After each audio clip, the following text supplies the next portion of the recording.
First of all, BP leased the site on the ground, and that made it their well. But they actually didn't own any of the equipment or do any of the work.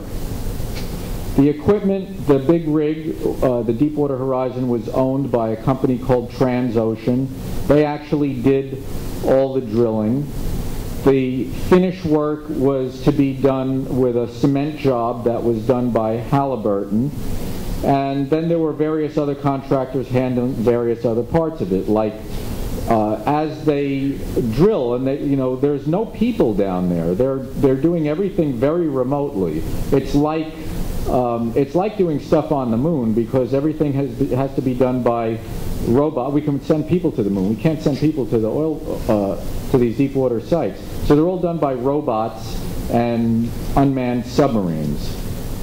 And that's very difficult to do. And so the people that drilled the well, the Transocean people drilled the well, and then the problems started to happen as they were pulling out and finishing up the job. And then they were going to cap the well and move on. Somebody else would come later on, tap the well, and take the oil. To tell if the well was going to blow out or not, they had to perform a test to see if there was pressure exerted upward by the well. And the Transocean people messed up the test.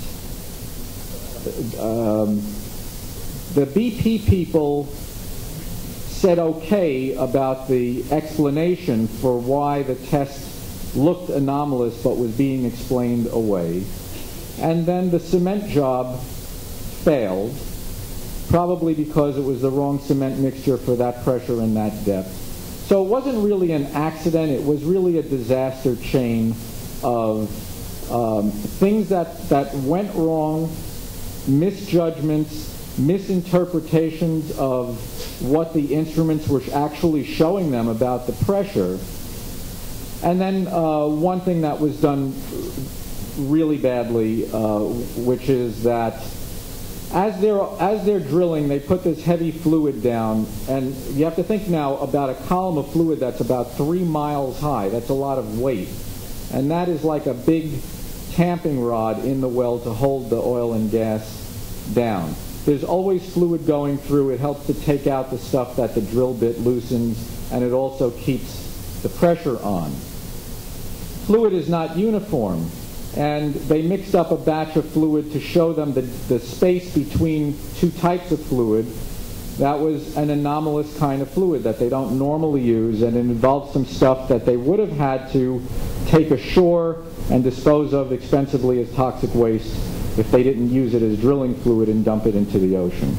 That fluid seems to have actually clogged one of the valves that they were taking a pressure reading of. So the valve was clogged, it showed no pressure. The other valve showed pressure. They said there's an anomaly here, but it's probably okay. So these were the things that happened. And then as they went to back out of the well, it blew out on them, and that's what created the event. Now there was nothing ready to go and deal with a blowout of a well in deep water.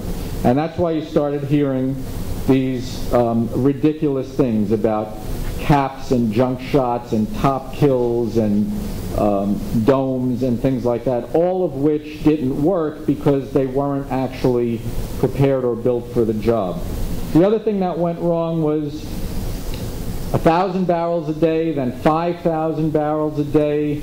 The Coast Guard and BP were insisting on these low estimates, and then academic people started to say that, no, it's more like 20,000 barrels a day. No, it's more like 60,000 barrels a day. So BP was sticking with a number that was 1/60th of the amount of oil that was actually coming out. And the Coast Guard was saying 5,000. So the battle for public credibility was lost across the board, and for good reason, because they really were not credible. They were saying things that were not true. The government, the NOAA people, the National Oceanographic and Atmospheric Administration people, almost immediately started closing fisheries across wide swaths of the Gulf. They were battling public perception almost as much, if not more, than the oil. All the tourists went away. Again, that was largely perception because tourists started canceling en masse before any of the oil came ashore. So there was an enormous amount of economic dislocation, people really losing their shirts throughout the Gulf within the first few weeks before the oil actually did anything. One of the reasons that BP kept saying 1,000 barrels a day was because their liability is assessed based on how much oil. They get charged and fined a certain amount per barrel.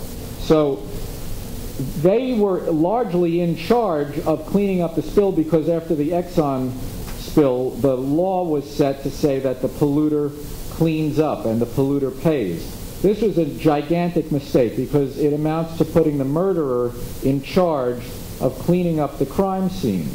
BP's interests are not the public's interest, and the Coast Guard had to enforce the law which said BP had to do it. So again, the perception was federal government wasn't doing anything, BP was in charge of everything.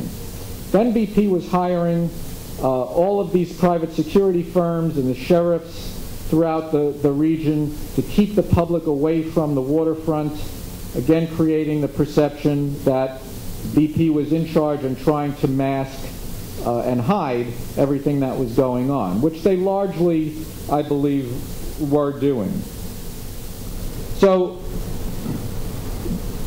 the other thing that they were trying to do was to hide the oil was spraying it with dispersants. Now, reasonable people can disagree about whether once a blowout of that magnitude occurs and you're not prepared for it, whether you should try to dissolve the oil out in deep water or let it come closer to shore and try to capture it. But again, BP's interest was in trying to make it look like there was no oil at all and as little as possible showing. So for the first time ever, they were spraying massive amounts of dispersants at the seafloor, flying planes and dropping massive amounts of dispersants from the air, trying to get rid of it. And this went on basically for 86 days, and at the end of 86 days, thousands of square miles of the Gulf had oil on them. A lot of the shoreline had oil on it, and a lot of the water was tremendously polluted with all of this oil and all of this dispersant. That's all of the bad stuff.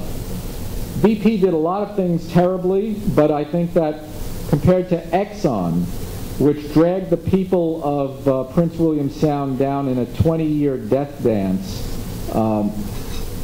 BP also reacted in many ways surprisingly honorably. They agreed to a $20 billion fund. They were paying fishermen and realtors and other people throughout the summer to try to keep them afloat.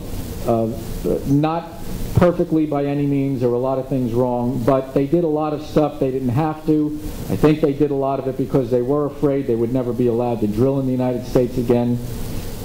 Nonetheless, they did that, and I think they deserve some credit. They opened mental health clinics that no law said that they had to do. So along with a lot of bad stuff they did some very honorable things.